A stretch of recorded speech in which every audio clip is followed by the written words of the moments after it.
धरती का वो स्थान जहां समय रुक जाता है, जहां आज भी एक दिव्य मौन में कोई तप कर रहा है।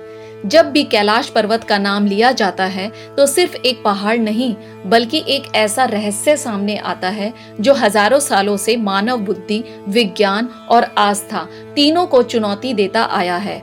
कहा जाता है कि कैलाश कोई साधारण पर्वत नहीं, बल्कि स्वयं भगवान शिव का धाम है। सवाल ये है कि क्या आज भी वहां शिव मौजूद है, या ये सब केवल आस्था और कल्पना की बातें हैं। आइए इस रहस्य में धीरे धीरे उतरते हैं। कैलाश पर्वत तिब्बत के दूरस्थ और निर्जन क्षेत्र में स्थित है। समुद्र तल से लगभग 21,778 फीट की ऊंचाई पर खड़ा यह पर्वत दुनिया के सबसे दुर्गम स्थानों में से एक है। लेकिन आश्चर्य की बात यह है कि दुनिया के कई और पहाड़ इससे ऊंचे होने के बावजूद कैलाश को आज तक कोई भी इंसान जीत नहीं पाया। न आधुनिक पर्वतारोही, न वैज्ञानिक, न ही वो लोग जिन्होंने माउंट एवरेस्ट जैसे पहाड़ों को भी झुका दिया। हर बार कोई ना कोई अदृश्य शक्ति रास्ता रोक लेती है। कभी अचानक मौसम बदल जाता है, कभी दिशा भ्रम हो जाती है, तो कभी मन में एक अनजाना भय भर जाता है। हिंदू धर्म में कैलाश को भगवान शिव का निवास स्थान माना गया है। शिव जो संहारक भी हैं और सृजनकर्ता भी, योगी भी हैं और भोलेनाथ भी। कहा जाता है कि वे आज भी कैलाश पर ध्यान मग्न अवस्था में विराजमान हैं। पुराणों में वर्णन है कि शिव यहाँ समाधि में लीन रहते हैं, जहाँ से वे पूरे ब्रह्मांड का संचालन करते हैं। यह कोई सामान्य ध्यान नहीं, बल्कि ऐसा तप है जिसमें समय, मृत्यु और जीवन सब विलीन हो जाते हैं। लेकिन सिर्फ हिंदू ही नहीं, बौद्ध, जैन और बौद्ध धर्म में भी कैलाश को पवित्र माना जाता है। बौद्धों के अनुसार कैलाश पर्वत पर चक्र संवर नामक दिव्य शक्ति का वास है। जैन मान्यता कहती है कि यही पहले तीर्थ कर ऋषभ देव ने मोक्ष प्राप्त किया था। सोचिए, चार धर्म एक ही स्थान को इतना पवित्र क्यों मानते हैं?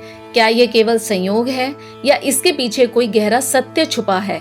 अब जरा विज्ञान की नजर से देखें। सैटेलाइट तस्वीरों में कैलाश पर्वत की संरचना किसी पिरामिड जैसी दिखाई देती है। इसके चारों ओर बहने वाली नदियां सिंधु, ब्रह्मपुत्र, सतलुज और करनाली चारों दिशाओं में बहती है, मानो किसी अदृश्य केंद्र से ऊर्जा प्राप्त कर रही हो। वैज्ञानिकों का कहना है कि कैलाश क्षेत्र में चुंबकीय क्षेत्र असामान्य है।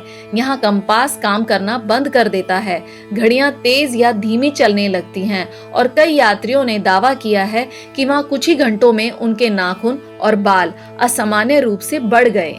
कुछ रूसी वैज्ञानिकों ने यह भी दावा किया कि कैलाश पर्वत एक विशाल प्राकृतिक पिरामिड है जो धरती की ऊर्जा को संतुलित करता है। उनके अनुसार यह स्थान मानव चेतना पर गहरा प्रभाव डालता है। कई साधुओं और तीर्थ यात्रियों ने अनुभव किया कि कैलाश की परिक्रमा करते समय उन्हें अपने पिछले जन्मों की झलक मिली, या फिर जीवन के गहरे प्रश्नों के उत्तर अचानक मिलने लगे। और फिर आते हैं वो रहस्यमय अनुभव जिनकी कोई वैज्ञानिक व्याख्या आज तक नहीं मिल पाई। कुछ यात्रियों ने कहा कि उन्होंने पर्वत की चोटी पर एक दिव्य प्रकाश देखा, मानो कोई अग्नि बिना जलाए जल रही हो। कुछ ने दावा किया कि उन्होंने ध्यान मग्न अवस्था में एक आकृति देखी, जटाएं, त्रिनेत्र और गले में नाग, जो पल भर में अदृश्य हो गई। क्या ये केवल भ्रम था या सच में शिव की उपस्थिति का संकेत? कैलाश की परिक्रमा, जिसे कोरा कहा जाता है, लगभग 52 किलोमीटर लंबी होती है। कहा जाता है कि इस परिक्रमा को करने से जीवन के पाप नष्ट हो जाते हैं। लेकिन आश्चर्यजनक बात यह है कि कई लोग परिक्रमा के दौरान अचानक रोने लगते हैं, बिना किसी कारण के। कुछ को ऐसा लगता है जैसे कोई उन्हें बुला रहा हो, कोई जो शब्दों से परे है। इतिहास में कई ऐसे प्रयास दर्ज हैं जब पर्वतारोहियों ने कैलाश पर चढ़ने की कोशिश की, लेकिन हर बार कुछ न कुछ ऐसा हुआ जिसने उन्हें वापस लौटने पर मजबूर कर दिया। 2001 में चीन ने आधिकारिक रूप से कैलाश पर्वत पर चढ़ाई पर प्रतिबंध लगा दिया, ये कहते हुए कि यह स्थान धार्मिक रूप से अत्यंत संवेदनशील है। लेकिन क्या ये सिर्फ धार्मिक कारण है या इसके पीछे कोई ऐसा सत्य है जिसे दुनिया से छुपाया जा रहा है? कुछ संतों और योगियों का मानना है कि शिव भौतिक शरीर में नहीं बल्कि ऊर्जा रूप में कैलाश पर उपस्थित हैं। उनका कहना है कि शिव कोई व्यक्ति नहीं बल्कि एक चेतना है और कैलाश उस चेतना का केंद्र है। इसलिए वहां जाने वाला हर व्यक्ति कुछ न कुछ बदल कर लौटता है।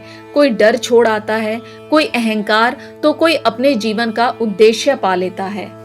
आज के आधुनिक युग में भी जब इंसान चांद और मंगल तक पहुंच चुका है, कैलाश पर्वत एक ऐसा रहस्य बना हुआ है जिसे ना तो पूरी तरह विज्ञान समझ पाया है और ना ही आस्था शब्दों में बांध पाई है।